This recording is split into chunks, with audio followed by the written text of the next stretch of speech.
بسم اللہ الرحمن الرحیم الحمد للہ والصلاة لأہلہا۔ ناظرین اکرام، اللہ رب العزت نے سیدتنا فاطمہ الزہرا رضی اللہ تعالی عنہا آپ کو اس امتیازی شان سے نوازا ہے جو آپ ہی کی حصے میں آئی ہے۔ ہمارے علماء نے تصریح کی ہے کہ سیدتنا فاطمہ الزہرا رضی اللہ تعالی عنہا کائنات کی افضل ترین عورت ہیں۔ امام سبکی کبیر رحمہ اللہ تعالی آپ کے اس قول کو امام مناوی نے نقل کیا ہے۔ آپ نے ارشاد فرمایا ہے کہ میرے نزدیک سیدتنا فاطمہ الزہرا رضی اللہ تعالی عنہا آپ کائنات کی افضل ترین عورت ہیں۔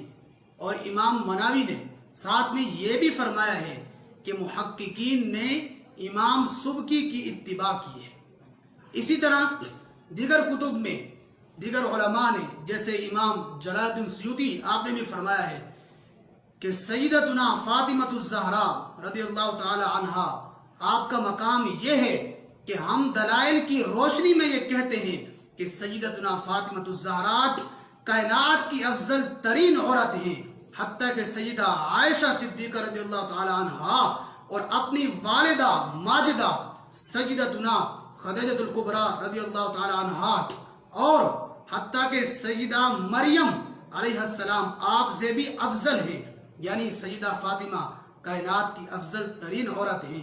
ناظرین اکرام، غور کیجئے، سیدہ فاطمہ کی شان یہ ہے کہ حضور سید عالم صلی اللہ تعالی علیہ وسلم جیسا کہ حدیث میں تصریح موجود ہے کہ سیدہ فاطمہ الزہرا حضور سید عالم کے ہاں جب تشریف لاتی تو حضور سید عالم آپ کے استقبال کے لیے کھڑے ہو جایا کرتے تھے اور ہاں آپ کو اپنی جگہ پر بٹھاتے تھے۔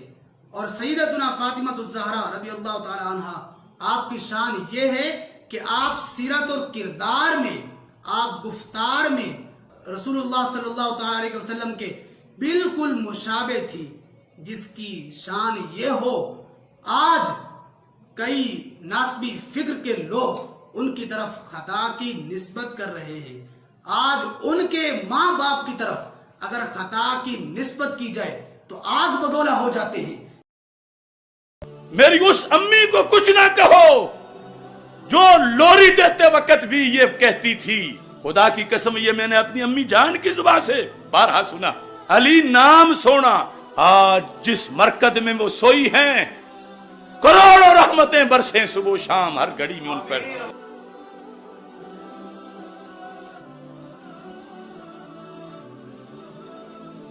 تو میں کہتا ہوں میری خطا میری طرف نہیں منسوب کرو، مجھے کروڑوں گالیاں دو، مگر ان پاک ذاتوں کی طرف زبان تان مت پھیلاؤ۔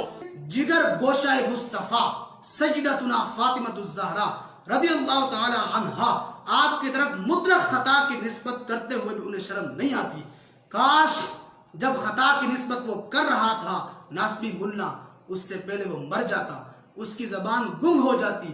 ہمارے دل اور ہمارا مزاج یہ گوارا نہیں کرتا کہ ہم اپنی والدہ کی طرف خطا کی نسبت کو برداشت کریں، تو ہمارا دل اور ہمارا ذہن یہ کہاں گوارا کرے گا کہ جگر پارہ مصطفیٰ سیدتنا فاطمہ الزہرا رضی اللہ تعالی عنہا کی طرف خطا کی نسبت کرے۔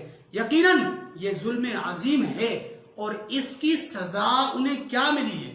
ناظرین آپ اس پر غور کریں کہ اس کی سزا انہیں کیا ملی ہے۔ اگر وہ سیدہ فاطمہ الزہرا رضی اللہ تعالیٰ عنہ کی عزت کرتے اور آپ کی طرف خطا کی نسبت نہ کرتے تو یقیناً ان کے علم کا پردہ رہ جاتا، لیکن سیدہ کی بے ادبی کی انہیں سزا یہ ملی ہے کہ آج پوری امت مسلمہ کو یہ پتہ چل رہا ہے کہ نام کے امام تھے، یہ نام کے امام جلالی تھے، لیکن ان کے علمی گھمنڈ کو آج ہمارے شیخ مفتی محمد چمن زمان ندم القادری زیدہ علم انہیں پوری دنیا کے سامنے واضح کر دیا ہے کہ نام کے امام تھے، ورنہ ان کی علمی حیثیت کوئی نہ تھی۔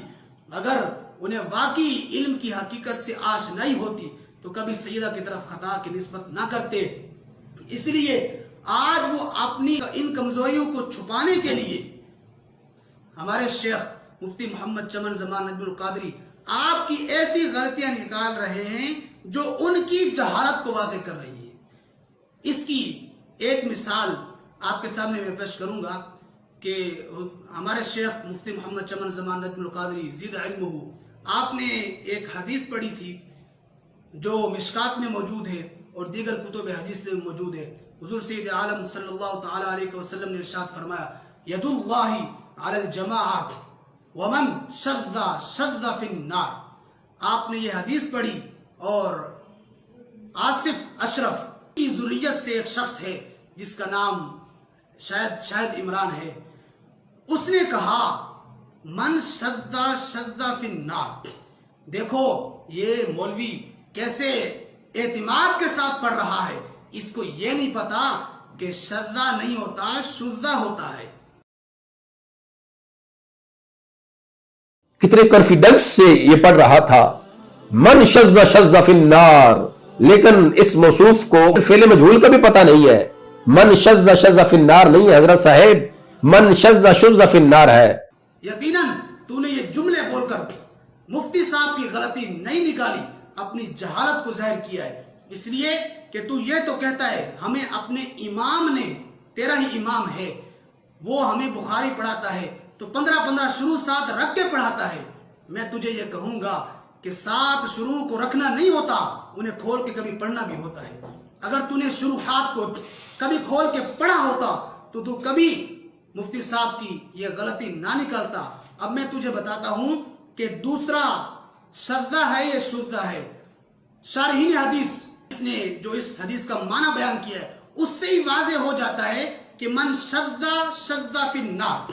شذ کا معنی امام علامہ علی قاری رحمہ اللہ تعالی مرقات میں فرماتے ہیں شذ ای انفرد، اور دوسرے کے بارے میں فرماتے ہیں شذ ای انفرد. یہ الفاظ واضح کر رہے ہیں کہ یہ فعل معروف ہے اور فعل لازم ہے. لیکن تمہیں یہ کیا خبر ہے کہ فعل لازم کیا ہوتا ہے، فعل معروف کیا ہوتا ہے، فعل مجہول کیا ہوتا ہے؟ تمہیں اس لیے ہم تصریح دکھاتے ہیں کہ یہ فعل معروف ہے یا فعل مجہول ہے. شیخ عبید اللہ مبارک پوری مرعات میں فرماتے ہیں، میں تجھے وہ عبارت سنا رہا ہوں تاکہ تجھے ڈھونڈنے میں آسانی ہو جائے. آپ فرماتے ہیں من شذ بصیغۃ المعلوم، جو پہلا شذ ہے وہ صیغہ معلوم کے ساتھ ہے، لیکن دوسرے کے بارے میں آپ ارشاد فرماتے ہیں شذ یہ صیغہ مجہول کے ساتھ بھی ہے بصیغۃ المجہول، اور ہاں حکیہ بصیغۃ المعلوم ایضا، اور معلوم کے صیغہ کے ساتھ بھی موجود ہے. معلوم کا صیغہ بھی ہے اور مجہول کا صیغہ بھی ہے. تو نے کبھی مرآت کھولی ہوتی تو تجھے خبر ہوتی کہ یہ شذ بھی ہے اور شذ بھی ہے. تو کہہ رہا تھا بڑے اعتماد کے ساتھ یہ بندہ پڑھ رہا ہے، تو تجھے میں کہوں گا کہ وہ اعتماد کے ساتھ اس لیے پڑھ رہے تھے کہ انہیں ہر بات کی تحقیق ہوتی ہے، تبھی تو اعتماد کے ساتھ پڑھ رہے تھے. تجھے کس چیز کی خبر ہے اور تجھے کیا خبر ہے کہ معروف مجہول لازم متعدی کیا ہوتا ہے؟ تجھے صرف اور نحو کی کیا خبر ہے؟ عقائد تمہارے کیا ہیں، تمہارے نظریات کیا ہیں؟ یہ تو میرے استاد گرامی نے واضح کر دیا ہے، اور ان کا یہ ادنا خادم اب یہ واضح کرے گا کہ تمہاری صرف اور نحو میں کیا حیثیت ہے. اس لیے نہ تمہارے عقائد پختہ ہیں، نہ تمہاری صرف پختہ ہے، نہ تمہاری نحو پختہ ہے. یہ اس ایک غلطی کو تو ذہن میں رکھ، اور مزید ہم تیری خبر لیتے ہیں. تمہیں معلوم ہو جائے گا کہ مفتی صاحب کی حیثیت تو بہت بلند ہے، ان کے قدموں کی خاک کو تم نہیں پہنچ سکتے، لیکن ان کا ادنا خادم تم پر واضح کر دے گا کہ تمہاری صرف اور نحو کے اعتبار سے کیا حیثیت ہے. فی الحال تو اس ایک غلطی کو یاد کر اور کتابیں کھول کے دیکھ، تجھے پتہ چل جائے صرف اور نحو. Truth TV.